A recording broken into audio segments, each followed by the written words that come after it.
Assalamu alaikum Kırgız elim, kandайсыңар? Bir туғандар жақсысыңарбы? Бүгін 07-2020 7 май. Мына кыргыздар жанагы Оренбург обласында калып кеткен кыргыздар. Кыскасы же ар эмес же бери эмес боло албай орто жолдо калып кетти. Же аяк өтө албай атабыз, же бияка кете албай атабыз. Же тамак аштан жок, эйин тала суу жок деген. Эчтеке жок.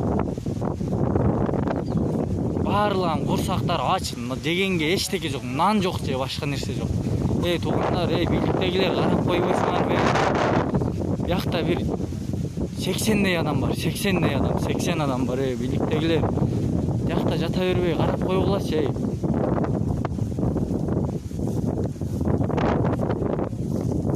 Мына туугандар, кара эле болду, кыргыз эли бир карап жардам болуп койбойсуңарбы? Жатыштарын карагыла, эйин тала же аяк эмес же бери эмес кете албайттарбы?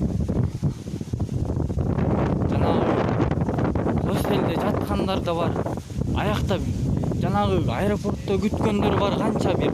Hostelде 1,5-2 айдай жаткан адамдар бар. Бияка келгенде жанагы аэропортто бар 5-6 күн, 7-8 күн жаткандар дагы бар. Бүт бары чогулушуп келгендер. Келип биякта Оренбург шаарына келиштилер. Келгенде ошол жерден постон тосуп, же ар эмес же бери эмес кете албай калгандар. Сууда жок, нанна жок, эчтеке жок. Талаада калдылар, кыргыз эли, талаада эле калып карбалдылар го. Мына карагыласаңдар, мына.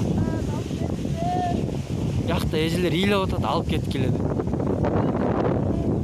Мына эжелер ыйлап атат, ыйлап.